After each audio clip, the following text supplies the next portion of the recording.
and then I said, jump, and theatre will catch you.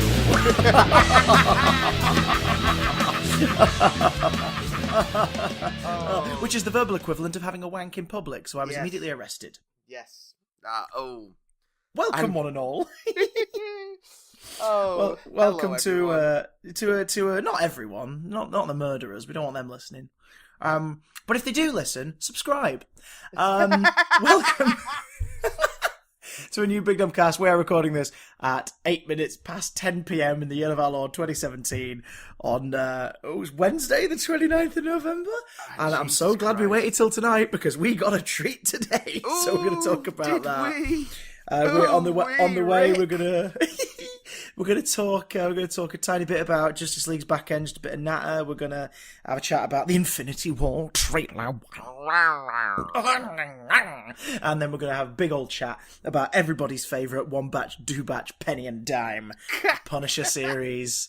Which I finished last night in the middle of the night, and it was the worst decision ever because I was just laying in bed trembling. But, yeah. Partly from the PTSD that I think we've all received from watching this show. Yeah, that because make no mistake, guys, spoiler alert, we liked it. I know I liked it. I'm assuming you loved it as well. I liked it. I don't know if I loved it, but I did very much like it. Oh, mad. Well, we'll get into that. But first, just a quickie catch-up, because I got back from rehearsals like 10 minutes ago. I am shattered so much that I just put chocolate in my mouth and didn't even think about the fact that I'm on mic. Oh, my God. Wow, that is tired. That is bad. I never do that at all. Oh my God. Great for the audio medium. Yeah, for those who don't know, we're in week 2 of us recording in separate locations. Yes. Because I'm in Lincoln. In Panto, if you're in that area of the country and you fancy coming to see a fat clown dancing around and a bunch of much more talented people singing and dancing, this is the New Theatre Royal in Lincoln. You get tickets, New Theatre Royal, lincoln.co.uk. It's Aladdin. It's a laugh. I'm genuinely surprised by some of the jokes we've got in there because they are really close to the knuckle. Aladdin, Alad out. Hey. Oh, I wish. I'm not even kidding. I don't know if it'll make it into the show, but we've not been told to take it out in rehearsals yet. There's a bit during a cooking segment where I'm smashing mince, and I've been. Well, there you go. And I've been like harassed and covered in crap and all this right up to that moment. So I'm on my last tether.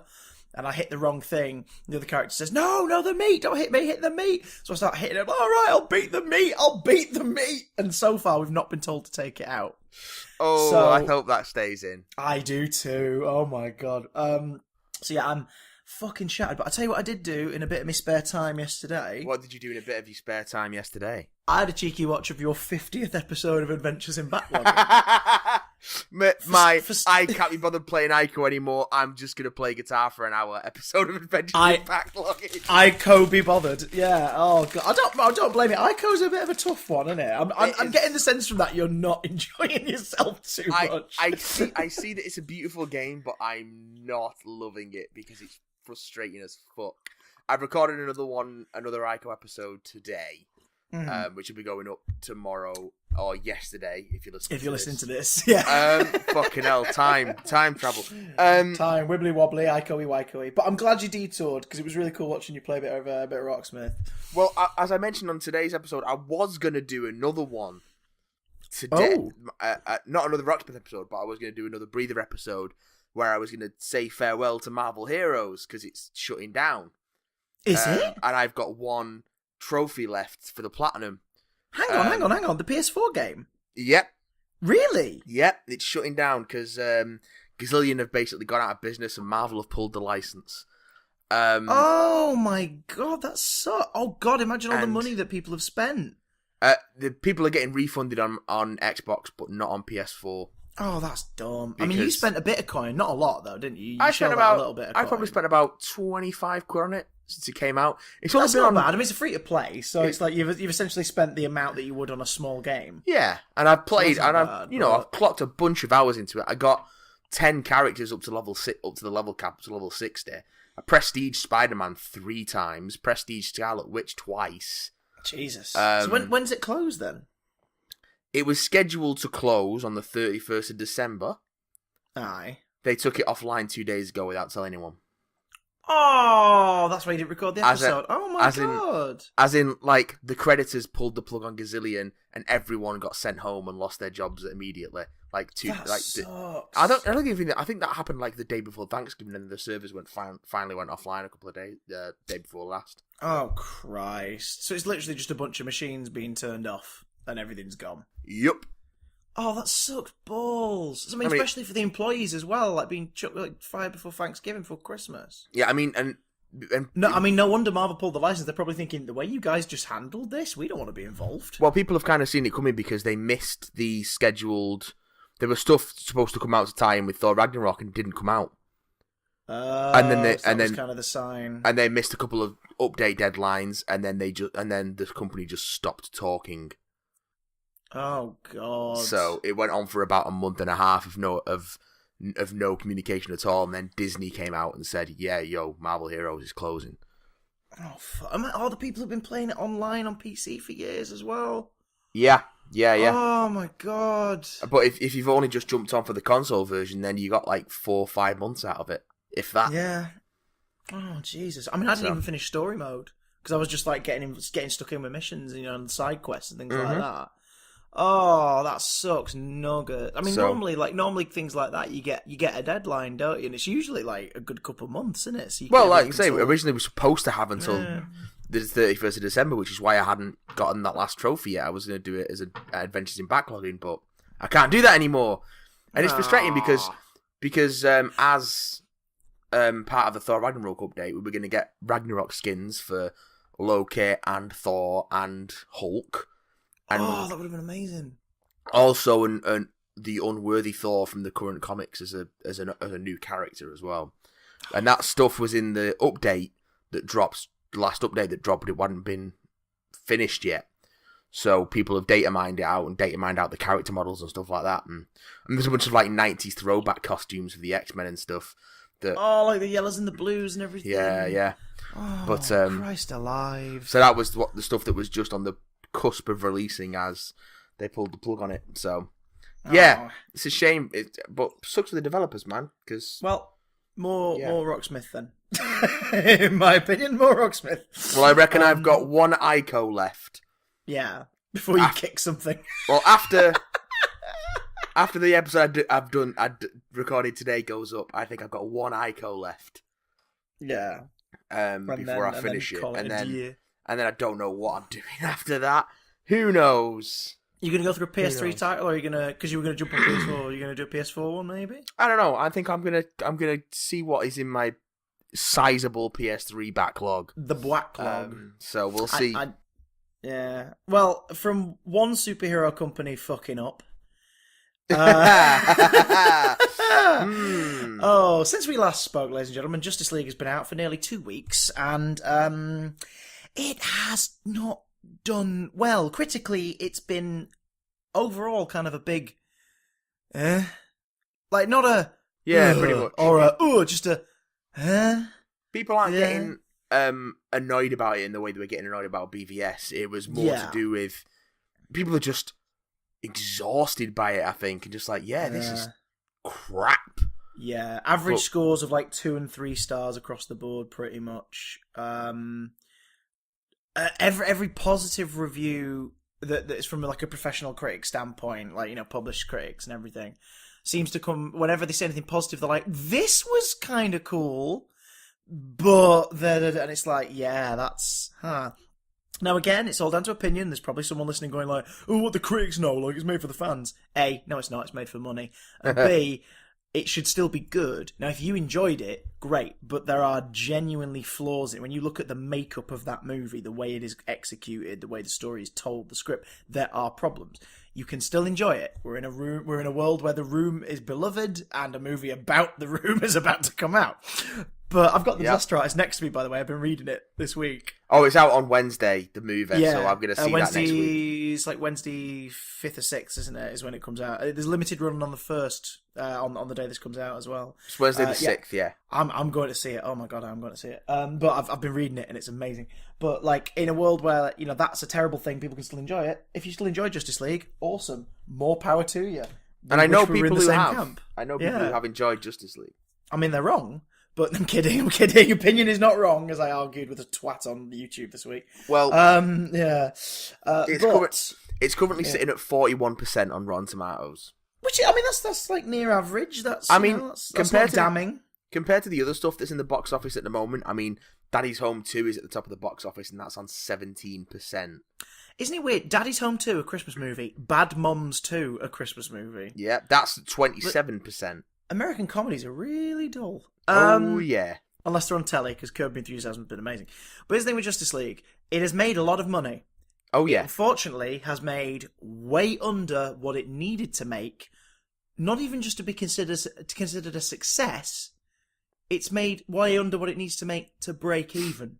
Well, this isn't even because of the budget. This is also the marketing and also the reshoots and extensive reshoots. Yeah, the mustache business, which apparently has come out since that Paramount were given the option of Warner Brothers paying to CGI a mustache onto Henry Cavill for Mission Impossible 6. I'll be honest, I bet they showed them a tester and they went, no. They did show them test footage, yes. Oh God! If it was anything like the mustache removal, then I can see why. Here's an idea. It's called spirit gum and a fake mustache. Yeah, I know, right? Like, why don't you just put a fake mustache on? Warner could literally be like, look, here's $50,000. That will keep you guys in spirit gum and stage facial hair for at least a decade. I mean, look at Murder on the Orient Express. Kenneth Branagh wears at least 4 mustaches in that movie. At once. Oh my God, I saw that the other day and I was transfixed by it. Did you see the film? Yeah, I saw it the other day. What did you think? Yeah. It was fine. I still think the Albert Finney and Peter Ustinov versions are better.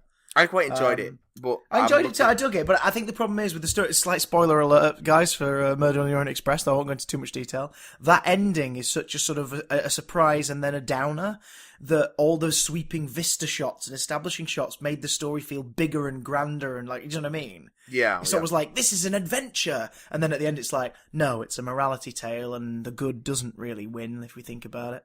Moving on, and then there's a weird sequel bait. For Death on the Nile. Oh, yeah, because it's the beginning of the Agatha Christie cinematic universe. I would watch the shit out of that. I'm not even kidding. I'd certainly watch another Kenneth Branagh Poirot. Definitely. Yeah, absolutely. He was great, and I like the sort of the way the humour sort of snuck in and everything, and the ensemble cast was a nice choice because you did sort of spend the whole thing being like, well, you wouldn't spend all that money casting them if they weren't going to be pivotal. Yeah. And that's kind of part of the trick of it, isn't it? It's like, oh my God, they're all big names. It's a good Christmas event movie. Yeah. It's a comfortable movie. It's a comfortable movie with a fantastic mustache. But enough about physical abuser Johnny Depp's facial hair in a movie. Kenneth Branagh's the mustache I'm actually talking about. Oh, they're still going ahead with him being the Harry Potter villain and being in the title. Anyway. I mean, a man's got to work, but seriously, family-friendly franchise? Okay, whatever. Yeah. So Justice League is not doing as well as Murder on the Orient Express in terms of reputation or indeed back end. Now, it can turn around massively with the home sales. And if they do the same trick they've done every release so far apart from Wonder Woman. Did you notice that? It's only Man of Steel and Wonder Woman that didn't use that dirty trick of going, well, the home version's the one you need. Look, it's extended. Well, because apparently there wasn't that much cut from Wonder Woman. And also... Wait, you're saying Patty Jenkins went in knowing exactly what needed to be done for the story to be told? Well, they did do some reshoots, but apparently there wasn't that much... It was like the standard reshoots, wasn't it? Yeah. So there you go. It's like there's one competent director on the team. And also, it seems from what people involved with the production have been saying, there isn't a longer cut of Justice League. What? Have you seen the petitions? Oh, yeah. People online petitioning for the Zack Snyder cut. We want to see Zack Snyder's original vision. It's like, guys, that film wasn't finished. Doesn't exist. This is his original vision, and it's also the studio like telling Joss Whedon to add stuff that people were complaining wasn't in it. But it's jarring because it doesn't fit in with the other stuff. Yeah. It's so strange. It's like the whole like the fans petitioning to have Rotten Tomatoes like taken apart because they're unfair to DC movies. A, it's an aggregate, and B, Warner's own it. Like, Yeah. what are you talking Well, they don't about? own it. They have a stake in it. They don't own it. The DC universe is falling apart. Bob Chipman, old movie Bob, Oh, good old put out the movie first episode this week of How to Fix the DCEU, and he sums it up beautifully. He says, "Just think about that. It's a franchise where their best movie, it's a 5-movie series, where their best movie is a cultural turning point." A competently made, really enjoyable superhero movie that is also regarded $800 million. $800 million and is regarded as a strong feminist, stand in the world of modern cinema, proving that people do want these kinds of movies. Yep. And their second best film is Man of Steel. It's like, oh my god. And then this week David A has come out and said, he regrets making the Enchantress the villain of Suicide Squad. It should have been the Joker. And it's like, House of Cards, guys, falling down. It is falling apart. Down. Like, all you need now is like one of their big stars, like one of their big leading actors, like, I don't know, Ben Affleck, to pull out and start publicly. Oh, just to clarify, we would like these movies to be good, and we would like to enjoy them. I would like them to be good. But we're currently not. We look forward to Wonder Woman 2. Oh boy, do we look forward to Wonder Woman 2. I know what else I'm looking forward to after today. A big shit.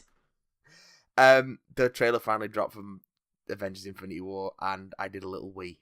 Oh, there were still fluids, boys and girls. Oh, I did a big wee. That makes me happy. Well, Marvel heroes may be disappearing from the MMO community, but by Jove, they are assembling en masse in this new trailer. Assemble en masse. Avengers assemble. I think anyone listening to this, any of our listeners, they've probably watched it by now, but let's just sort of point out a few bits that look pretty damn sweet. Vision's in human form. Paul Bettany's face, his actual face, is on screen. And then we see him being horribly attacked and the thing being pulled out of his head later in the trailer. Yeah. So he probably won't. Did you see what? I think it's Loki doing it, or at least one of the children of Thanos. The scepter's being used. Before we started recording this, I watched everyone's favourite Australian, Mr. Sunday Movies trailer breakdown. Is he everyone's favourite Australian? I'm sure my favourite Australian is Nick Mason. Well, close Grab enough. that gem. Genuinely grab that gem. I grabbed that gem. But what was I saying? Oh yeah, no, it's similar to Loki's scepter, but it's probably Corvus Glaive's staff. Oh, meat. And yeah, we get a little glimpse of Proxima Midnight throwing her trident at Steve Rogers. We get Thanos' beasties and plenty of Thanos himself. It's a very creepy voiceover from good old Brolin, Josh Brolin. Oh, freaking! I love the whole fun was something I never considered when taking over the universe, but this does bring a smile to my face. It's bad guy who likes being a bad guy. This is fun. I am slightly concerned in the wake of Justice League Steppenwolf that we're getting another big CGI baddie. Well, I'll say this already. He certainly looks a lot more believable. Yeah, do you know what I guess. mean? Like, they've not tried to make his face look proportionate to a real person. Oh, I think that's a big part of the Uncanny Valley for Steppenwolf with me was that they were like big, scary, grey, beige CGI thing, but his face is going to move like a normal face. I don't think Steppenwolf was Uncanny Valley for me. I think it was just poor animation and bland, really blandly designed. Whereas this looks like they've gone the whole this performance capture route, like with Hulk and everything. Of the subtleties will be exaggerated and visible, but also he's massive and purple, like So that's already he's already massively purple, ridge-chinned, big gold armor wearing motherfucker. Like he's already visually more interesting. But I'm always wary now of giant CG creations as the villain because I feel like certain segments of the audience are getting a bit weary of it. And well, I think that what might be the cure for that is the children of Thanos, like having that variety. Yeah, but I think that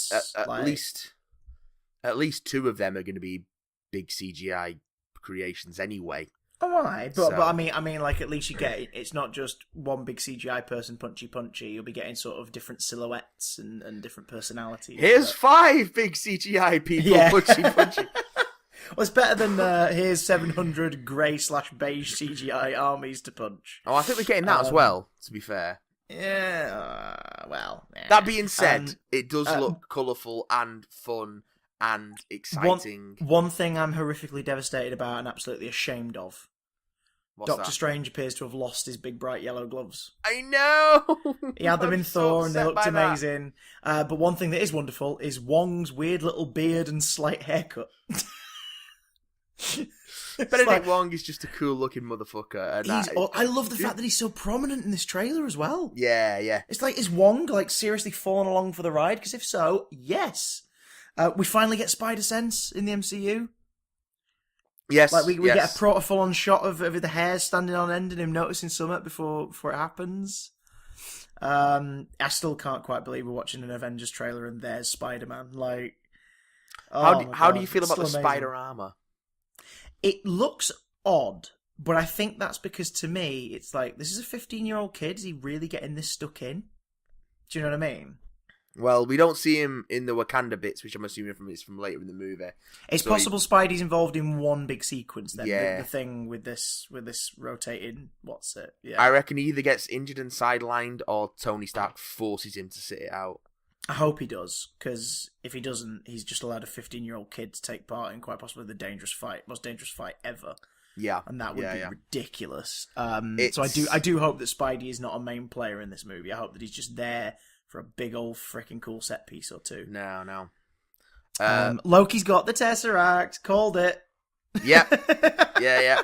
It just made sense. So Loki's working with Thanos, it looks like. Well, it looks like those Asgardians aren't going to make it too far. To safety.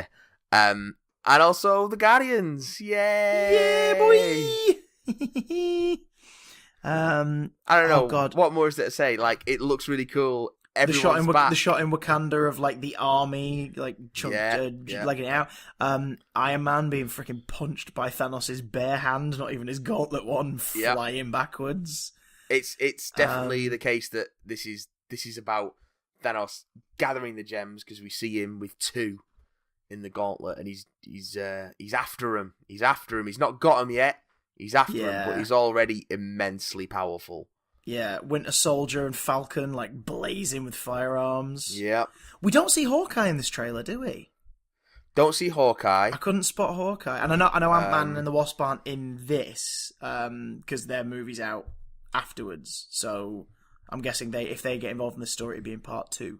They might do, yeah. I mean, they were involved in, like, Vanity Fair just recently did a big photo shoot with like the entire MCU principal cast. Yeah, I think that was some of that was scattered though. Like Guardians, I imagine they got those while they were doing the final stuff for number 2. Because, like, why would you get Dave Bautista, Saldana, Pom Clementine, and Karen Gillan back in all those prosthetics for one photo? And they got but Paul Rudd and Evangeline Lilly are in costume. So yeah, she looks really cool because they've done it sort of semi behind the scenes, haven't they? Like they're showing the wires and stuff. Yeah. It looks pretty good and everything. That looks awesome. She's not got wings yet. Can't wait to see that. CGI them wings in, fam. Can't wait to see that. But yeah, I've just remembered as well after watching Orient Express, Michelle Pfeiffer is Janet Pym, isn't she? Of course, of course she is. Oh, of course she is. Hulkbuster makes a return. Yep. Hulkbuster armor, kicking ass. A Thanos Buster armor. Thanos Buster. Black Panther being freaking just like an absolute baller. Yeah. The whole what's the line? Let's hang on. I'm gonna dip into the world of copyright for a second. What is the line? I'm doing it. Here we go. Get this man a shield. It's like, yes, boy. But he doesn't have a shield. They don't get him a shield. Not yet. It looks like Rhodey's back on his feet, at least enough to join the fight as well. Yeah. There's a whole thing with Tony on what sort of looks like an alien world. De-armored, isn't there? There's quite a bit of that. Yeah, it's weird. There's some weird stuff going on in this trailer. But this is I'll say this, as excited as I am, I love the shot of them all running at the end. As excited as I am, this is the first Marvel trailer that made me go, I'm a bit overwhelmed. But then again, this is the teaser. This is just to be like, hey, it's coming, mother truckers. Yeah. So I'll probably feel different by the time it comes out. By the time we get the first full trailer. But that Guardians reveal shot at the end, and Mantis just gives a little wave. Yeah, it's really cool. It's so cute. It's really good. Cannot wait to see that. Oh, and Adolescent Groot. Yeah, that's good. It's just going to be just the amount of stuff going on in this movie. It's either going to implode under its own weight, or it's going to be fantastic. I know why they did Civil War now, because technically this movie's like the 10th anniversary film. Yeah, this is the 10th anniversary of it all kicking off. I mean, that's why the trailer starts with the dialogue from Avengers, from the original Avengers teaser trailer. Yeah, what Nick Fury said in the original. But it feels like a 10th anniversary movie, and it explains why we got Civil War. I think Civil War was testing the waters for, can the public handle such a large gathering of the characters in one narrative? Well, do you know what I mean? And can we, as storytellers, juggle that without it being too much? Yeah, it depends entirely on the narrative, but I mean, the Russos shown they can do it with Civil War, so I'm optimistic. I'm very much looking forward to it. It's still weirdly not my most anticipated Marvel flick of next year. It's still, I think Black Panther still holds that for me. Oh yeah, Black Panther's, because Black Panther looks like it might be something a bit different, whereas this is definitely an escalation of stuff we've seen before. The main thing that's different about it is its sheer scale. Yeah. So yeah, I'm definitely looking forward to Black Panther. But we may have more to look forward to in the near future, because remember when we talked about the Disney Fox merger rumors? Oh yes. Rumors are sparking up again that's back on and it's moving quick. Oh, so they're possibly having a talk now. Yeah, no firm news yet. Mm-hmm. But rumors have started spinning up that they're back in talks.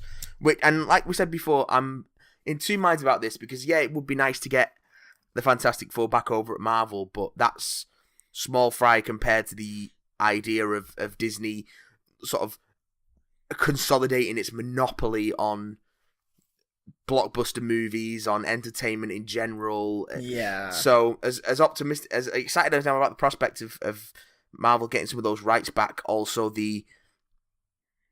it's worrying to see Disney just swallowing up things like this. I don't want Disney to get everything 21st Century Fox has under their belt over at 20th Century. I would rather them just make a deal for certain characters and stuff, and that's it.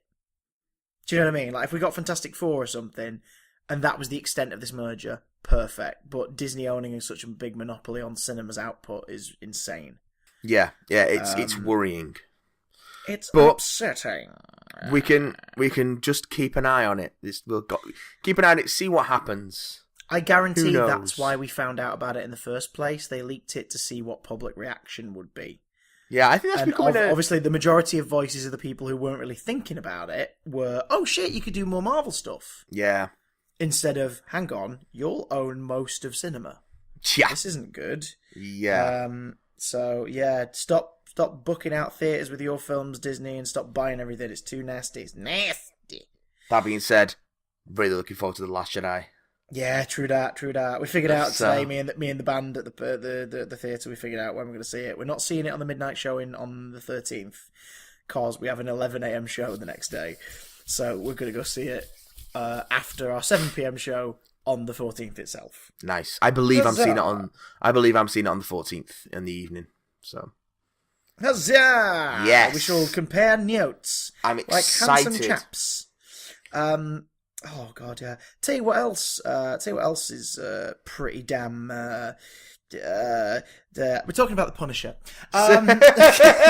Spit it out, man. Let's talk about the Punisher. Marvel Netflix continues with the third show this year, isn't it? It's the third one to come out this year.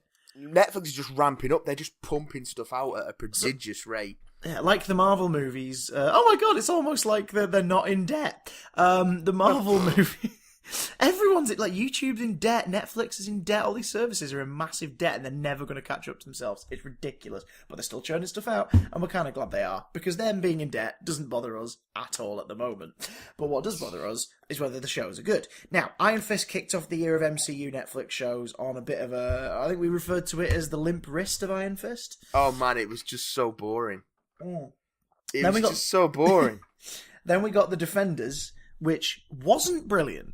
Like, it was fun, but it flagged and lagged a bit, and Iron Fist was fine in it, but still clearly the weakest link of the story, and blah, blah, blah, blah, and ninjas are now boring, well done.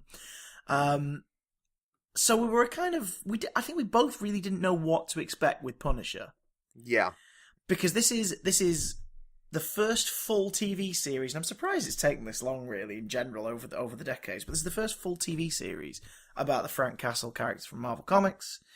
But it's also a sequel to Daredevil Season 2, because it's carrying on the story from the first half of that season. Okay. The Punisher is you know, in that we found out he's an ex-soldier who just got back from Iraq and everything in last year, and his family were murdered by some special ops team in front of him at the park. And he was supposed to die too, and he made it out alive, and then he went to get revenge on everybody he knew was involved, starting by just wiping out a bunch of criminal elements that had connections to X, Y, and Z. In that series, he got as much justice as he could. He went to prison. He was busted out, and then off he went, suspected dead, off to do whatever he needed to do next. Spoiler free at first, guys, you know the drill. Punisher starts with Frank cleaning up a few loose ends. He's just wiping out like the last couple of people on his hit list of people who were informants or were responsible for supplying the shit and knew what was going to happen. Yeah, in style as well. Yeah. Oh my days! It's like a mini montage to start the show off, and then within the first 2 minutes, he's burning the uniform, and then the title's rolled, and I was like, "Hang on, hang on." I was also have we just started the show with the Punisher quitting? I was also of the same mind, and I will say this about the show as a whole before we get into any more detail. Yeah, this was not the Punisher show that I wanted, but certainly by the end of the show, that didn't bother me at all. Yeah, here's the thing: the fundamental problem with the Punisher is that a lot of people like him for disturbing reasons. We all do genuinely, whether we admit it or not, enjoy the story of a revenge fantasy. Like, we do enjoy it. Getting your own back, righting wrongs, or just simply sticking it to somebody who's done something bad to you.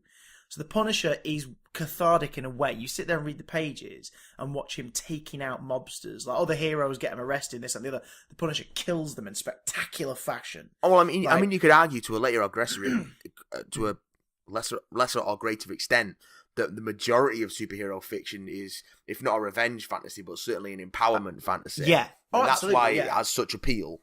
Yeah, and the Punisher is that on a grittier sort of level. It's a superhero book for people who prefer gangster flicks and military documentaries and things like that.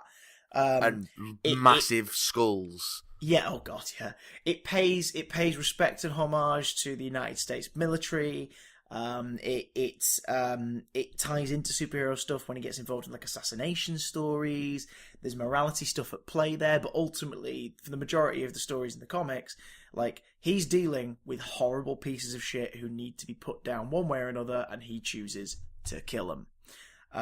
It's like, there is something about reading that where it's not grotesque. Do you know what I mean? As much, because you're like, I know this is fiction. It's a violent story. It's like when you watch a horror film and you enjoy gore. You wouldn't want to see that in real life, but you can appreciate and enjoy it in the setting and context of a horror movie. And also, it's weird and visual, and there's a detachment as well from you knowing that it's fake.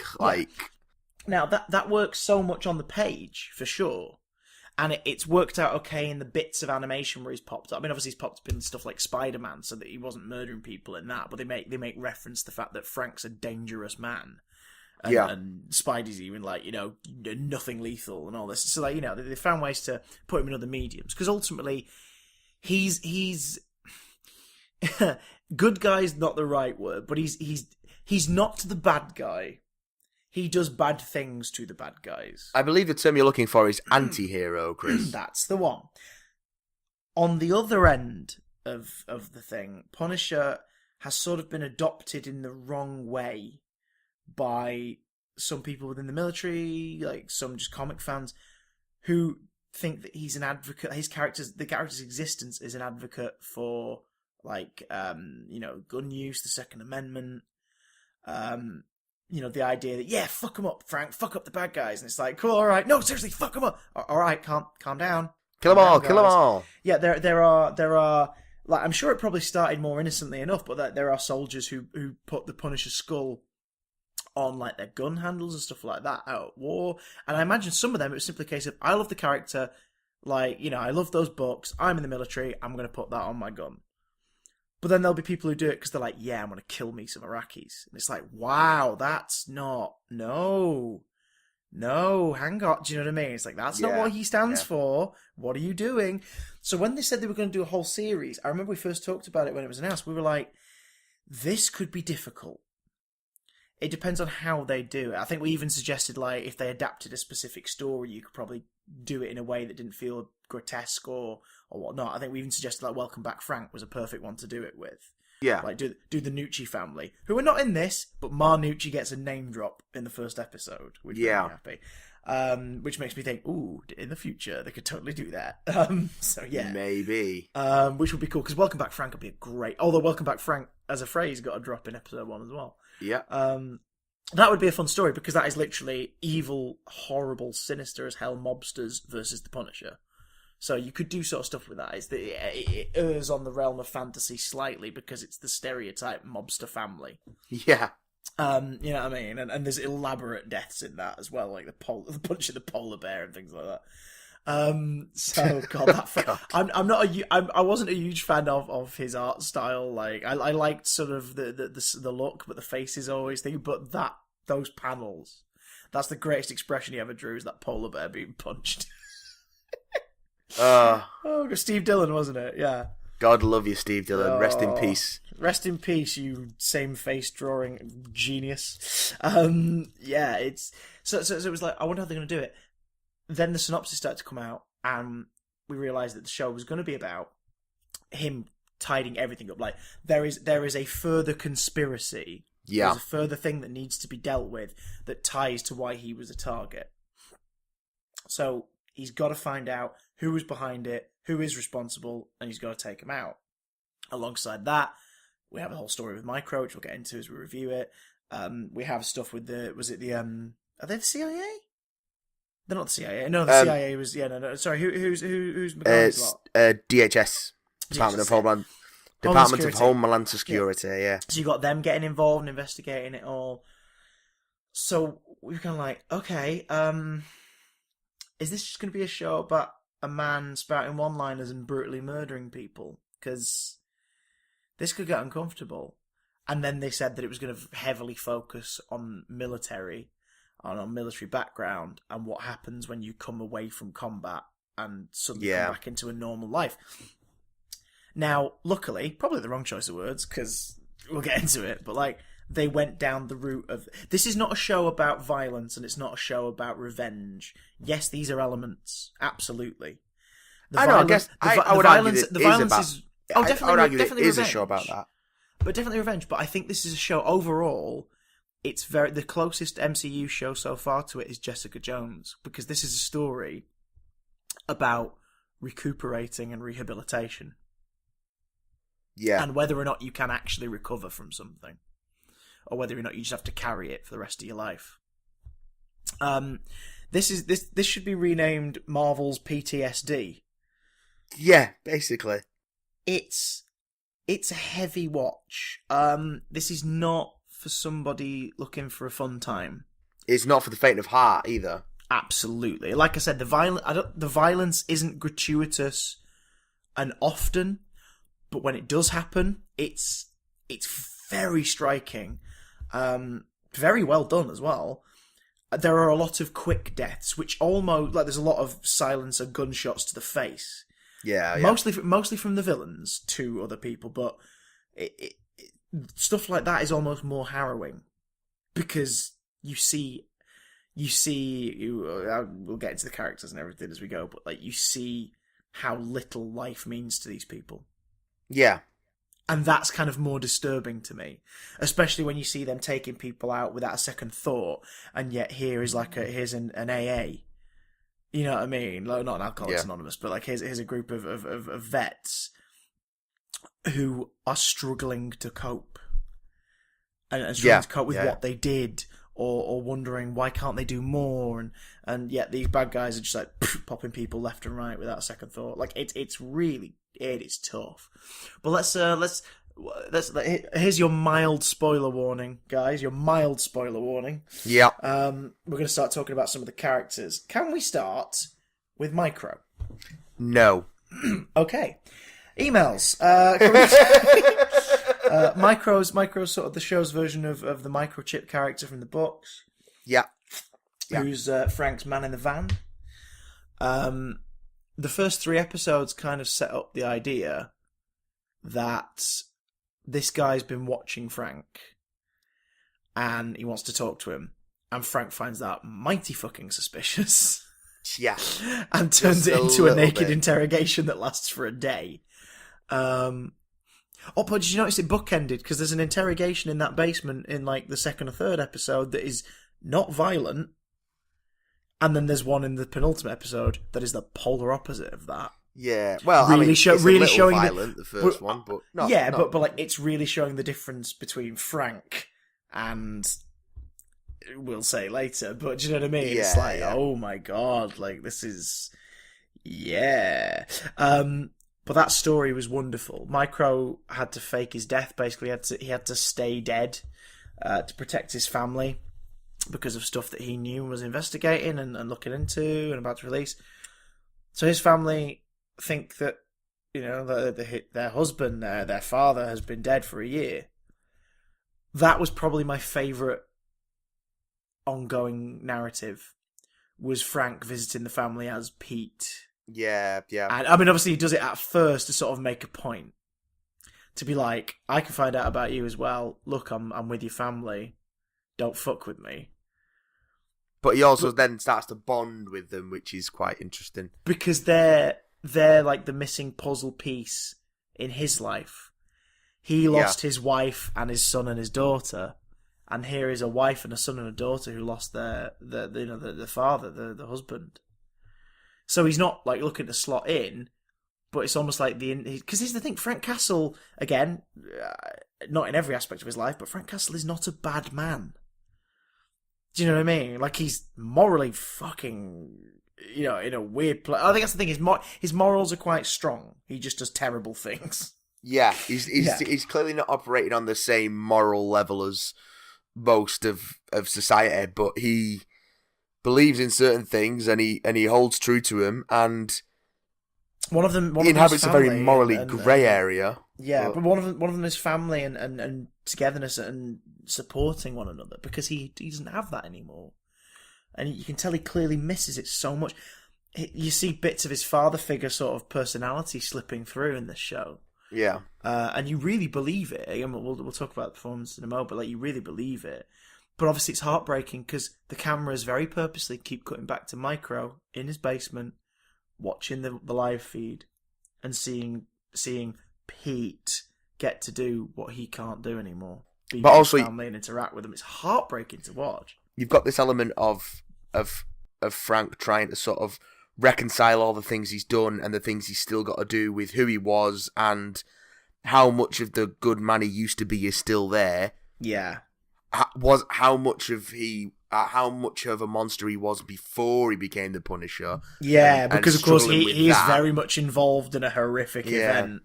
Yeah. And also just like, is any of that actually still there, or is he just this empty shell of a man now? Yeah, like is he just is he a walking timer, and eventually it will run out and he'll get to die, and like, does he want to die, or does he feel like he should stick around? And some deep shit. And whereas Micro's sort of in this situation he never wanted, but he's got really good at doing it now. So it's this whole thing of like, I'm the best there is, but I cannot be with my family, and yet I watch them every day, see them living, and I can't be there. I can't be there to teach my children. I can't be there to love my wife. It's just really heartbreaking to watch. And again, it's like Frank sort of making connections, and oh man, it's so good. It's I keep forgetting how you say her surname. It's Magani, isn't it? Madani. Madani. Yeah, Dina Madani. Dina Madani. Great name. I'll remember it now. This was an odd character for me. I really enjoyed her at first. She seemed to be our eyes at the start of the show. Yeah. And then I think that storyline suffered a bit. It almost felt like that was one of the things, because like the Netflix shows, I do think this one suffers from the same problem they all have. I do feel like there was a period where it was like, okay, hurry it up. But funnily enough, do you know when I think it was in this show? When's that? About the episode 4, 5, 6 mark. With the others, it seems to happen toward the end, but with this one, I felt that last sort of 6 episodes was it was a freight train that just kept on going. I'd say it was slightly later for me. It was like it was 6, 7, 8. But there, once you pass a certain once a certain character's true allegiances are revealed, I think it really picks up. 10, I think it's 10 or 11 was a bit weird. The one that time jumped a lot. That was really odd. Yeah, that was strange. Yeah, it was a weird narrative choice. And also, I'll say this: the direction in episodes 4, 5, 6, and 7 was abysmal. You think? Yeah, you know the ones where like the shots were always framed in a way where a character was just sort of in a corner, or there was a bunch of room above their head in every single shot. And I was like, what are you trying to say with this? I'm not getting any...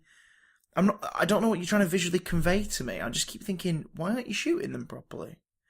This is really odd. And then it stopped at like episode 8, and I was like, oh, all right, different director then, I guess, maybe. It just... Do you know what I mean? It was really strange. It was really odd. It made stuff like the firefight in the woods and everything look really weird.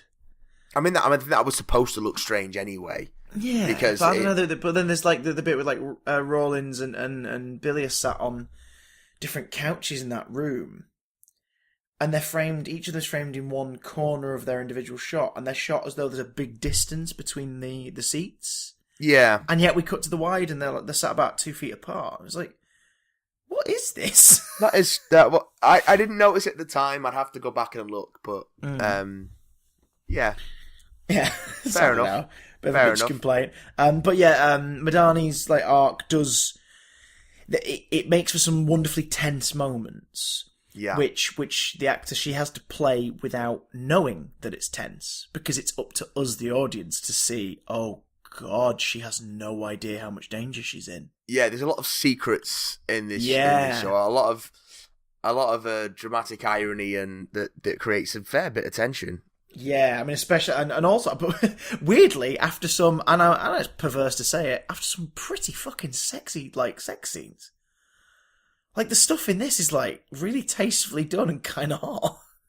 Do you know what I mean? It was like the Luke Cage stuff. It was like, I don't know, it's perverse to point it out, but, like, there is now a tradition in these MCU Netflix shows of sex featuring at least very heavily once per show. Yeah. But Luke Cage and this one had a bunch of it. And it was done in a way where I was like, this could be really awkward because I'm watching a Marvel Comics show. That's kind of hot, guys. The way you've done that, the way you're performing it. Wait, are you trying to tell me that Marvel characters don't fuck? Because no, I know they do. I'm trying to tell you that for a Marvel TV show, the sex is not weird. It's kind of hot. But it also, well, that's the thing. Oh, I wasn't sat there bloody fapping. I was in the last episode when a mirror got involved. But that's because I'm freaky. Anyway, I wanna get freaky with you. But that's the thing. The Billy and Madani stuff has to be sold to be kind of passionate and like, you know, sort of, okay, I'm investing in these two. This is interesting.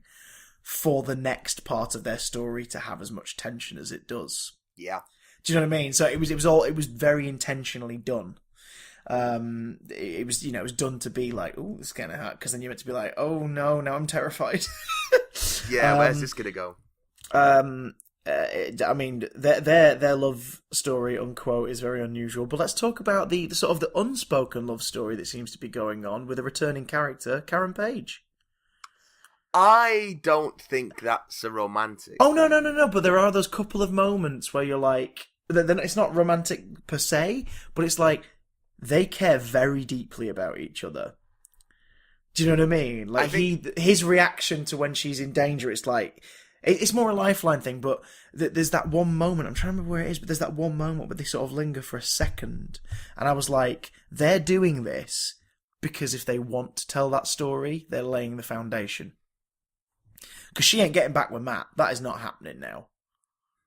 Do you know what I mean? Yeah, like, I don't know though. I don't know. I don't think she'd get with Frank, but I felt it. It was. I don't think a Punisher romance could work. No, I agree. I absolutely agree. But they do toy with that in the show. But all the same, it's just fucking great to see Deborah Ann Wolf again because she's so good in these shows. She's very good. She's amazing, and it's great to see her with her editor in chief again and the stuff at the bulletin. Like that works so well. That being an interlinking narrative. It's such a shame now thinking about. I mean, the character wouldn't suit his position, but it's such a shame this isn't the Bugle. Do you know what I mean? Yeah. Like, I mean, even if it's not Jameson, it was just Robbie Robertson. Joe Robbie Robertson, do you know what I mean? Yeah, like, I get you. Nice. I get you. Because it's like, there we go. It can exist, and it can do exactly what it does in the Daredevil books and everything. It can be a presence. But all the same, I think we all just would be getting distracted being like, so where's Jameson? Fair enough. But it's nice to see that world is continuing. There's a wonderful, I think it's the first time we go to her office, and the way they shoot it in a way that they know you're going to be like, oh, it's Karen. Do you know what I mean? Because like you see that back wall and everything, and you're like, oh shit. She's astounding, and she does some amazing work throughout the whole thing, but especially the bit where she calls out the bomber on the radio. Yeah. It's like this is license to carry, a permit to carry, has dealt with some serious shit. Karen Page, at a point now where she's like, I'm sick of dealing with these people, and she's just sort of, she's still not like charging in guns blazing, but she clearly, like, her backbone is so strong by this point. Like, she knows it's the right thing to do to challenge these people. Yeah, absolutely. Let's talk about that character a bit. I'm trying to remember his name now. The bomber. Well, do we want to get into spoilers so we can talk about that properly? We'll go a bit pre-spoiler with him just for a moment because there's because I don't think you can talk about that character's arc without spoiling stuff that happens later in the show. All right, what's his name? But one person goes through a thing where you're like, my God, if that's what people who come back from combat are going through, I just want to give everyone who's freaking come back from a service a massive fucking hug and be like, guys, seriously, it's okay. You don't have to fight anymore. You don't. Well, please. If only that fixed the problems, because I mean, it wouldn't. I know it wouldn't, but it's just like, oh my God, because he was, again, we'll go into spoilers, but like he was fucking amazing. Like he was amazing because he was uncomfortable and unsure. His performance felt unsure so much that at first I was like, is he just not very good? And then I realized what he was doing. Yeah, do you know what I mean? And it was like, oh no, he's amazing. Let's just another people really quick. Stein's pretty good. He's a fun character. Billy Russo is fucking phenomenal. Ben Barnes is great in this. Oh yeah, he is great. And like we mentioned last week, I hadn't realised who his character was in terms of the history of this book and everything. But they do a damn fine job in setting him up. Oh yeah, boy, do they! In a way of you going, oh shit, yeah, oh okay. In a way that I think it's about time this character was treated that way, because the closest we've had is sort of a caricature, really out there, fun version in a previous movie, which was fun, but not as layered as this, and that was great. Oh god, no. Brief return of Clancy Brown in flashbacks as well. Yeah, I always like seeing which Clancy was nice. Brown. Always good seeing Clancy, the giant ape man, Clancy Brown. He's like a giant gorilla who's just got dyed white hair and is in an army costume. I'm only saying. Have you been watching The Flash again? No, I don't think I ever will. Hey, don't worry, they'll solve it by running faster, Barry. So yeah. Clancy Brown was nice to see him again, and of course, Frank Castle. John Bernthal is the Punisher, man. He's so good in this. He's just he's so laid. He can do the on the surface badass gun-toting vigilante. He can do that, and he can do it very well. But this show, he owns this show. Like, he goes through so much, and a lot of it just behind the eyes. And he's empty. Like, he's broken and empty, and he tries his best to keep it together, and then just falls apart into this bestial monster of violence. Oh, when he like screams and shouts, it sounds like a fucking dragon has just woken up. Like, it's inhuman the way he does it, but like, it's not Christian Bale hilarious. It's intimidating and scary and sad as well. Like, just he's just. Well, there's a start in the penult. No, go on. It's hard to it's weird to say it because he's, at the end of the day, Frank Castle's a murdering piece of shit. But you kind of do feel sorry for him in the sense that what has happened to him has brought him as low as it has. Yeah, it sort of reduced him to this beast almost. Like he's more of a weapon than he is a man now. Yeah, and we no longer have any use for you. Yeah, because that's part of the thing, innit? It's like you're not needed anymore. But not even from the sense of like not being in service anymore. After everything that's happened to him after he came home, like he's lost his grip on humanity, and you see him trying throughout the series. You see him try and sort of claw it back, and it just he's always the sense that this monster is in him, and it's going to come out, and there's nothing he can do to stop it. I will say, there are 2 times, and it might be down to the personal preference each time, but there were 2 times that I was weirdly rooting for him. Like, I was actually sort of going, do it, go on! And I think they'd set up for that on purpose. Yeah. And it's in episode 1 when he finally sort of takes out the twats at work and gets involved. Because he doesn't kill them outright, does he? He basically leaves them for dead, doesn't he? Oh no, they're all dead. Oh yeah, because they whip the guns. Yeah. They're all dead. Oh yeah. Oh, with the guy with the. But that was like they spend that whole episode. He's just a bomb with a very long fuse. Yeah. That he's trying to put out, but it's getting closer and closer to blowing. And they set up some one-off, like, sort of, antagonists for that episode to make you go, yeah, these guys are gonna unleash the beast. Like, when he goes off, woo, boy, does he go off! Yeah, and then in the final episode, in the final act, I did find that, but again, it's because the person he's doing it against, they set it up so much that you're like, oh my god, this guy has to go. And it's just really satisfying to watch. And then the conclusion to it's satisfying because it's not what you'd expect. And you're weirdly proud of him for making that choice. Even though he's doing it out of hatred. it's sort of... I was sat up in bed last night watching that going, do it, Frank! Kick his head in! Bernthal's wonderful. The show's fantastic. It's a tough sit. If I was giving it a rating, let's say 5-star ratings, I'd give it a pretty strong 4 because it's not going to be for everybody. It really isn't, but it is a phenomenally acted piece of drama, really tense sort of thriller, and the action's fantastic. When it needs to go violent, it really goes violent, but it doesn't bathe in the violence. Like it's brutal and frightening. It's not like a party. No, I get what you mean. Yeah, and also like I think it's like it's sort of it's like The Wire if The Wire wanted to beat you to death whilst you were watching it. Do you know what I mean? Yeah, I can see that. Yeah. I see where you're coming from. It's like you think you know what you're getting in for, but we're gonna really surprise you. Yeah. Shall we? Let's get into some spoilers. Punish the spoilers. If you're not bothered about spoilers, continue to listen. If you don't want it to be spoiled, check the description. There'll be a time code for when we stop talking spoilers. Yeah. Here we go. 3, 2, 1. everyone dies. No, really, like No, seriously, yeah, they do. They do. There's a lot of dead bodies at the end of this show. Jesus Christ! Yes, there is. I just but let's talk about the reason for all of them. Let's talk Billy Russo.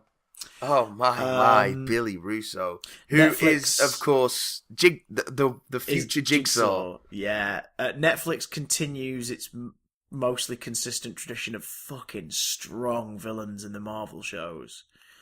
Especially because when it begins, you don't think he's going to be the villain. And because you really don't. You get a taste of his personality, but by like episode 3 or 4, you're like, oh. Well, also, I didn't know that Billy Russo was Jigsaw's real name. I think someone pointed it out. Like, yeah, I think that's what's wonderful about this is like the Punisher and the Punisher's canon and villains and everything aren't as well known as other heroes because they're all dead. Yeah, well, now that some stick around, Barracuda and Jigsaw and characters like that, but that's the thing, like they're not as well known, are they? Like they're not.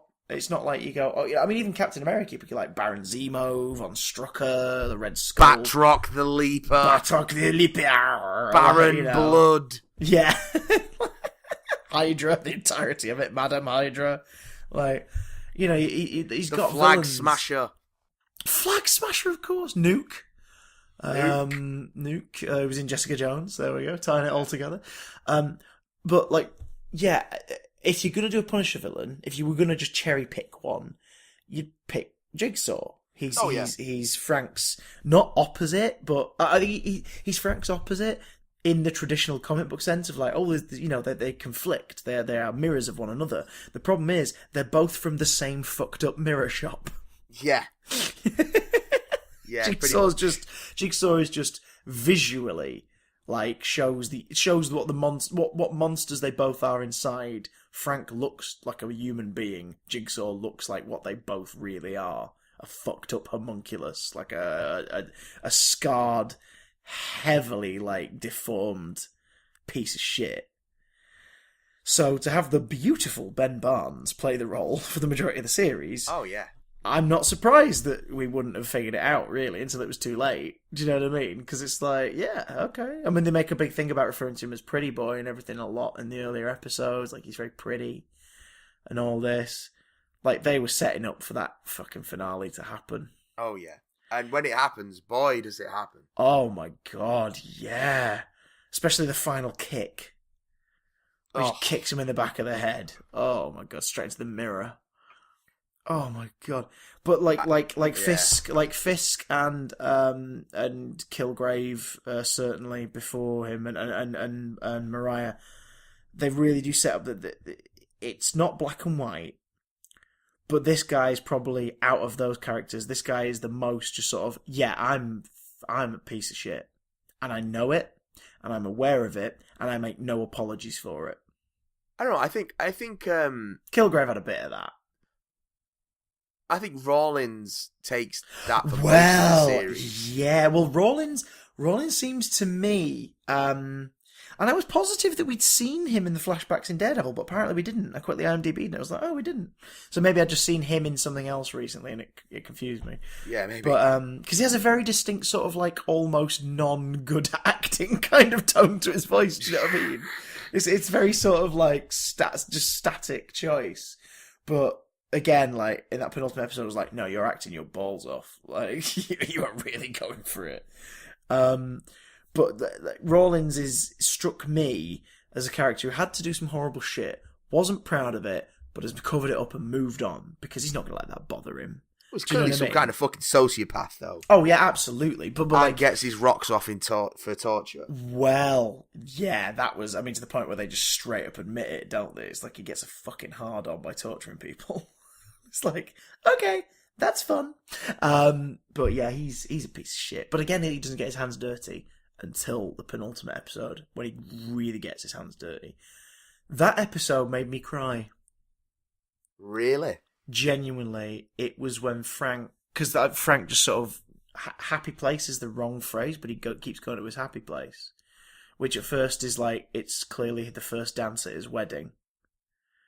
and then it's just making love to his wife, and then it's them just talking, like her waking him up, like in the dream we saw a lot in the first couple of episodes.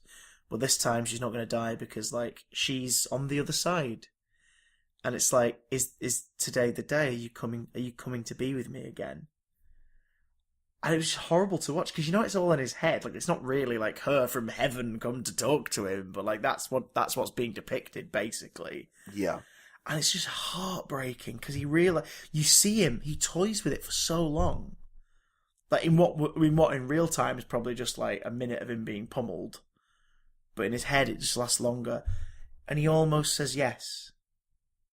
Do you know what I mean? Like, almost. He almost says yes. And the way she performed it in particular was fucking heartbreaking. I sat there crying. It was hilarious. It was a bloke on his own in digs in a strange town weeping, watching a violent torture scene. It's like, oh my god, it's so sad. That's some beautiful stuff. His memories and sort of the bastardization of his happy memories getting invaded by that day at the park. Do you know what I mean? Like, the one with the constant dream of her waking him up, and then it ends with the soldier just walking in and shooting her in the back of the head. Yeah, it's harrowing, man. And especially the one in the middle of the series where like he sat at Thanksgiving dinner with the Liebermans, with Micro's family, and then his family are there as well. Oh, isn't this lovely? And then the soldiers just march, and it's full on like, wanky physical theatre. Like they all walk in and stay still, and all this, but it's so effective the way they pace it and everything. Yeah. Like it's really creepy, and like suddenly you realise that his hands are strapped to the chair, and he can't do anything, and they just get shot one by one in front of him, including the children.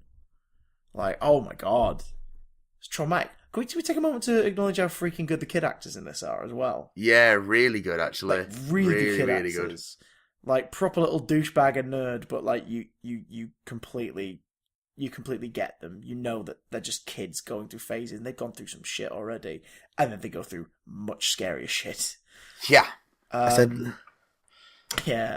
So who's his friend who leads the group? It's, Curtis. Curtis, yeah.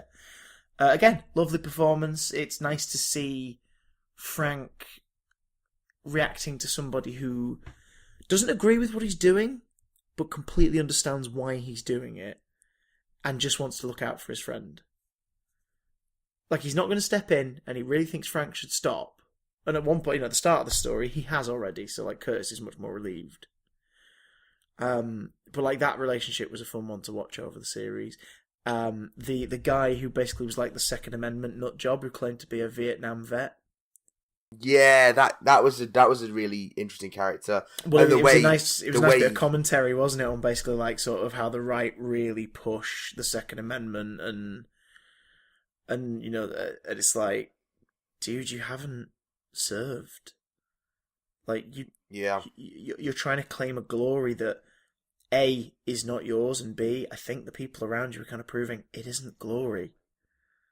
Like, you're romanticizing something that is not a nice thing to do. Yeah, absolutely. And it's oh man, when he walks away at the steps and everything, that was like, oh god, I wonder what's going on with this. And then they just flat out reveal, yeah, he's never fought, he's never served. Oh, yeah. That was because you almost felt sorry for him, but at the same time you're like, no, you're being a cunt. Like, what are you doing? But then he obviously doesn't deserve to die the way he does. Freaking hell. And then lie there for several days under a shower curtain. Right, let's talk about the, I think secondary antagonist's probably the wrong way to describe him, but the bomber. Yes. No. Yeah. Because he is a secondary antagonist. Like, he is a plot thread that has to be dealt with. Yeah. And he is definitely a dangerous man, and you would probably rather shoot his kneecaps out rather than approach him calmly, because you don't know what the hell he's going to do. Well, I think the bomber subplot and the lying veteran and the gun control senator, they all sort of intersect to give this show sort of... It doesn't argue for and it doesn't argue against gun violence. It just presents it to you Yeah, And, that was something I really deal. admired. Yeah, that was something I really admired about the show. They never once went, "Hey guys, guns are amazing. Watch what they can do." But at the same time, they were always like, "This is a horrible situation someone's been put in. Having a gun by their side was probably the best thing for them to keep them safe." It sort of gives both sides of the argument, which is given very literally when we have a politician in the sort of the final third of the run, who is anti-gun crime, and the show kind of paints. I think like Karen, it was interesting to see Karen's stance on it was simply, I completely believe in the right to carry a gun for yourself, but that's because we know the shit she's been through, and we have hints at the shit she's been through in the past. So, like, we get it. And I think we all feel like she really shouldn't have to feel like this. Like, you almost want her on the guns are bad argument, but you completely understand why she wants protection. Yeah. And it manages to present the arguments without taking a solid stance. Yeah, it sits very firmly on the fence, but definitely spends a bit of time on each side. Yeah, I think it's a sort of a... I mean, that kind of show and that kind of narrative and theme is always going to be timely in the States, but especially after the year we've just had. Yeah, fucking hell, yeah. Yeah, it's rough. Mm. And I think it can get a little muddled at times, because at the end of the day, you are dealing with a show about a gun-toting vigilante. Yeah. But I think in the show you see Frank make an effort to keep it out of the public as much as possible. Like, this is his deal, that this is his thing that he's doing, and he knows exactly who he's going after. Like, he's not the Frank Castle we met in Daredevil Season 2. No, where he's shooting up an entire freaking bar full of people. Like, this is not the same man. Although, the spectacle-loving action freak in me is still pissed off that we've not seen him fire that minigun off. Yeah. Why did you bother having it on the posters? Why did you give it such a lovely shot in season 2 of Daredevil? He never fires it. He never fires it. He's saving it for a special occasion. Defenders Series 2. Oh, what are we fighting? Ninjas? Okay. They're gone. I got rid of your ninja problem. I'm so upset that we got no Gatling gun. No, the bomber subplot was amazing, I thought. The slow descent of that character into just he feels so underserved and cheated by the system that he just has to take it all apart. And it's that classic thing of people who feel marginalised and want to lash out always end up lashing out at the wrong people. Yeah. And a bunch of innocent people, catch the shit, and some are injured and some are killed, and it's just so messy. Yeah. And the whole show, in terms of its morals and its stances, is kind of messy the whole way through, because there's no definitive answer to any of the questions the show raises. It's just about how these people try and deal with it as best they can. And in terms of morality, the show is so murky. And I think that's what makes it so compelling, because it makes everyone feel simultaneously more and less human. Yeah, like, watching that final episode, I really, at the time I did, which was like 2 a.m, like, I really loved the action of that thing, and it was a very satisfying sort of punishment doled out to Billy. But at the same time, once the show finished, I mean, even the final note, like Frank just being in the survivors group and everything, even the final note, I didn't finish the show being like, yeah! I finished the show like, I need to think about this. Yeah, it doesn't leave you feeling triumphant. Yeah. I had an amazing time, and I've just watched an incredible piece of television drama. But I need a coffee now. Yeah. And yeah.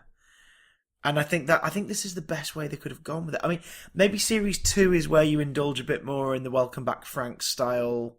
I think Series 2, you need just Frank going after gangsters. Yeah. All the way. Yeah. It'll be Billy as Jigsaw waking up and the Nucci family wanting revenge for fucking people up at that poker game at the start of the show. Yeah, because I was tied into that one. And I wondered if that guy was going to come back. You know, the guy from the first episode, the lad who he rescued.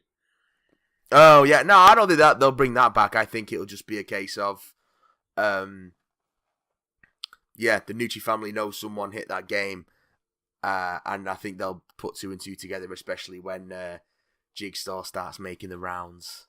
Yeah. Fuck me sideways. The way that they set that up is phenomenal. Like that final fight is something to behold. Well, the action in those last 3 or 4 episodes is just so brutal. Well, it's in the third to last one, isn't it? Is when like the guys come into the basement and he basically is just like set tiny little traps and as a one-man wrecking crew takes them all out. Wipes them all out, yeah. Yeah, that was freaking phenomenal. Then the penultimate episode, we get, him being tortured and then eventually sort of flipping the script. What he does to Rawlins is horrific to watch. Yeah. Like the multiple stabs and then, was it like slices his throat but like not completely, he's not like bleeding out straight away. He like cuts his throat open a bit and then just sticks his fingers in the guy's eye sockets. And they don't even show it, like they just leave you to, imagine what that looks like. And it's a good call. Like I'm glad they did because but also he already he lost an eye. He's gonna freaking push his glass one and his other one in as well. Oh, that's not a glass eye. Oh. No, it's his actual eye. Oh, he's blind. Gotcha. Yeah. Gotcha. He's got a milky eye. Oh, milky eye. Because Frank punched him hard enough in the eye to blind him. As you do. And then obviously the final fight with Billy is just freaking phenomenal. Yeah. List a couple of your favourite things about it. Off the top of my head, what's it? Oh my god, what's his surname? Micro surname? Lieberman. The Lieberman family. Yeah. Especially his wife. She was amazing. The whole micro plot line with his family is really interesting, I thought. You completely buy into the whole bit where she sort of falls for Pete a bit. Yeah. Because finally there is this like big strong guy who's come along and has essentially started to fulfill the dad role in little ways. Well, it's a Nicholas Sparks story. It is like it's a guy sanding a boat and falling in love on sun-dappled afternoons because he's a strong man who solves all this woman's problems. Who's been through the same thing she's been through. Yeah, it's like she thinks she's in a Nicholas Sparks film. Yeah. Or novel or adaptation of one of his novels, but she's actually in The Punisher. Yeah. But for a split second, he thinks he's in a Nicholas Sparks novel. No, you talk about him grasping at humanity. He sort of leans into the kiss for a moment, and then is like, "No, hang on, the fuck," and he pulls back. And it read to me like you were saying about the whole show was about him in pieces, man, trying to claw back, feeling like a person again. And you almost see him for a second kiss back. Do you know what I mean? But then I also think that he won't let himself because he knows that what he's done has made him a monster. Yeah. Like he wouldn't bring this upon her, and also like he's also thinking, no, David is alive. Yeah, like this is horrific. But it's just the way they perform it. It's just a second, and it's like, oh, he was kind of happy and distracted for a second, then just for a second, and yeah. It's tough to watch, but like she performs it so well. That final scene with Billy, like the fight with him, is fucking gritty as hell and fun to watch. Like by that point, you do kind of find yourself cheering for the violence because Billy's such a despicable piece of shit. Like they do all the stuff with the setup, like killing Stein and rubbing it in things down his face, and his visit to his mum and things like that. Like they basically make you go, "This is a villain." Shall we let the anti-hero wail on the villain? Go on then. Enjoy. Yeah, all right. Yeah. Enjoy this. And also the fact that the show just turned out to be not, I think the same as you, not what I was expecting. But I'm so glad it told the story it did and told it the way it did. How about you? What would you say? Like your top three highlights? I really like the way it treats veterans. Yes, and the things it's got to say about the way they sort of do what they do and how they settle in back home. There's a moment, there's a flashback moment on the ferry, I think at the start of the second episode, where his son says something like flippant about him going over and killing loads of I think Hadjis or something. He says like that. Yeah, or some kind of slur word, and it really pisses Frank off. Yeah. So you get the sense that like, no, it's not just about killing people. It's about something bigger than that. But that's what they have to. That's how they do it. But then at the same time, it is also about killing people, because you get stuff like the flashback to Frank's rampage that they mention it in season 2 of Daredevil, where he like saves the unit, but he just murders this entire building full of insurgents. Yeah, with like runs out of ammunition. Nick's guns, runs out of ammunition for those guns, goes to his knife, goes to his fists, whatever he can bring to hand, and just absolutely decimates this building full of enemy combatants, and it's just harrowing stuff. And like I said, the bomber subplot and how he tries to readjust and fails to readjust to society, I thought was really interesting, and had some really cool things to say. I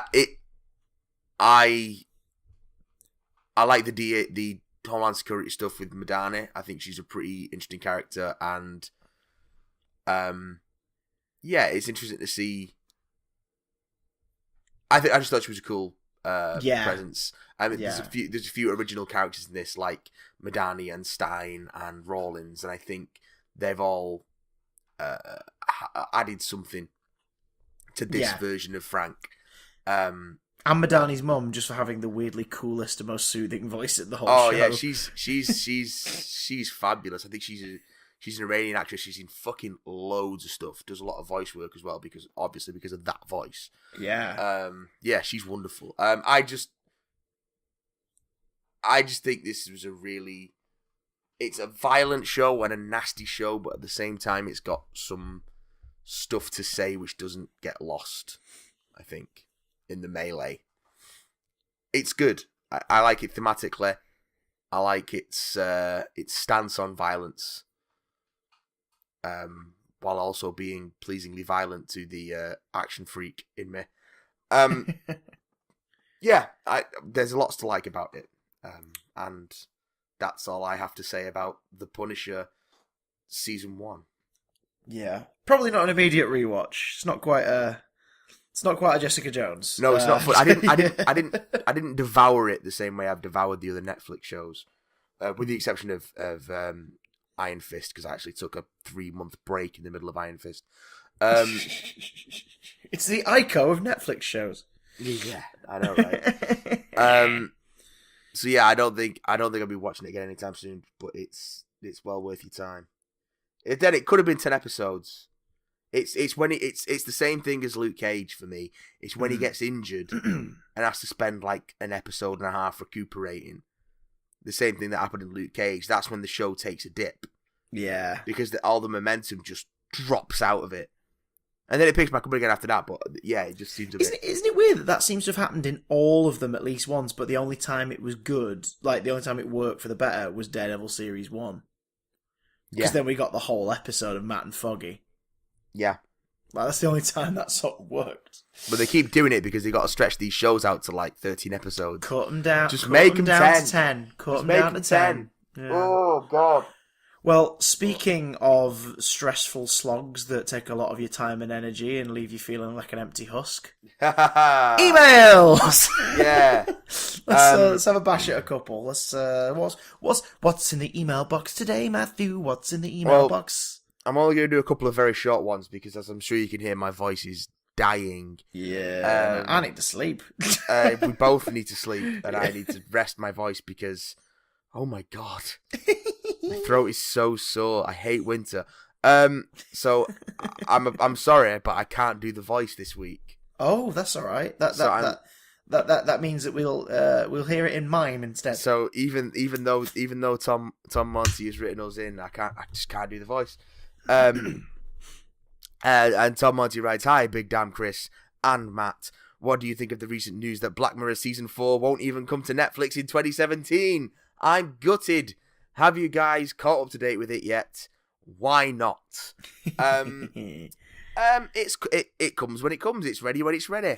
Yeah, they've been teasing it now, haven't they? They've been doing they've been doing the posters have been coming out like every 2 days with an episode title and stuff. Yeah. So and like I say, I'm more upset about the lack of 2017 wipe. Which is made even more sad by the fact that we're not getting Black Mirror yet. So it's like, could you just schedule Black Mirror Series 4 for like mid 2018 and given us 2017 wipe? But I think they've used some of the money that would have gone toward 2017 wipe to up the number of Philomena Kunk specials they've recorded. I believe there are 5 of them on the way now. Well, yeah, it's a 5-part history of Britain series. Yeah, it was going to be a 3-parter, I believe, like when they first pitched it. But once they realised they weren't going to be able to do wipe, they put all the money and everything behind that. So I do look forward to them. But it is sad to think that we won't be getting a now go away at the end of the year. So that's a shame. I've still not caught up on Black Mirror, but I am going to be doing it over the next couple of weeks. I've not caught up with Black Mirror, and you ask why, Tom. I'll tell you why. I haven't caught up with Black Mirror. I work. I do housework. I try to get other projects off the ground. I play 4 instruments. You're the father to 2 tiny furry children. I'm the father to 2 tiny. I have 2 cats. I have not just unshaven children. Yeah. I make a bunch of video content a week that no one watches, and I record this damn thing every week. So that's why I've not caught up on Black Mirror. Oh, you can fit it in now, though. So much to do. You can fit it in now, though, because Punisher, you've watched all that, and you won't have any Marvel heroes to play anymore. No, that's very true. It's just really not high on my list of priorities at the moment. I as much as I love the first season of that show, and I like what I saw of season 3, the fact that it's all it's an anthology show and they're all disconnected episodes, in a way it just kind of makes me go, oh well, I can just watch them whenever, and then end up never watching them. Yeah. I'm going to quell Tom's constant fear. I'm going to watch them over the next couple of weeks. So ask me in the new year what I thought of them, because Punisher finished up last week. Tonight's no longer on for this year, and Curb Your Enthusiasm finishes next week. So I'm going to need a TV show to fit in between the gaps where I'm just lying in a puddle of my own sweat and tears and blood after 3 show days. And I think Black Mirror will probably be the best way to eradicate what's left of my nerve endings. Yeah. So yeah. I ask me in the new year, Tom. And we'll see if Matt's managed to sneak it in, possibly. I'm going to watch the Christmas special. White Christmas is wonderful. Because it's Christmas nearly. It's Christmas and it's John Hamm. What more do you want? And it won't be the only Christmas special we've watched this year. Of course, the League of Gentlemen 3-parter. Yes. Finally, which they've given a date, by the way. It's going out the 18th, 19th, and 20th of December. Yes. And they've done a horrific photo shoot to promote it for Empire magazine, which is really creepy. Yes, I particularly like the American Beauty shot. So weird. Val breaks the internet. There's a couple of bigger emails which I'm going to push back to next week just to save my voice and your ears. Yeah. But I'm in show week next week, so but I have the first 4 days. There's no evening shows, so we'll be able to sit back and record to our heart's content. There's also nothing happening next week, so we won't have that much to talk about. But before we do go, one final very quick email from Ian McLean. Ian? Is the Punisher series dark and sexy? And right now, it's definitely dark.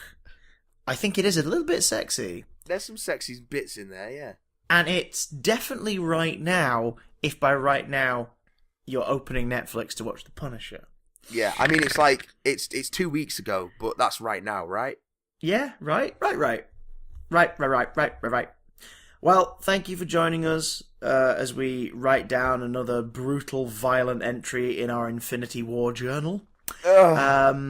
If you want to catch us during the week, you can hit us up on Twitter at BigDamnCast, and of course, email in bigdamcontact@gmail.com. Do it. If you want to see more of Matt's lovely face, Adventures in Backlogging is currently every Tuesday and Thursday on our YouTube channel. If you want to see my lovely face, pay for a fucking ticket. Come and see me at the new Theatre Hall Lincoln at UK over Christmas in Aladdin. It's a lovely panto. It's filthy as heck. It's great.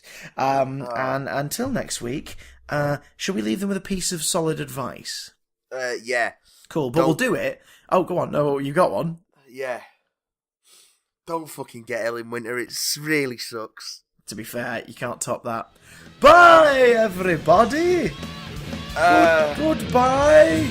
Goodbye. Matt, use your steamer. Goodbye. Goodbye, everyone. Goodbye. Have a fix. Goodbye.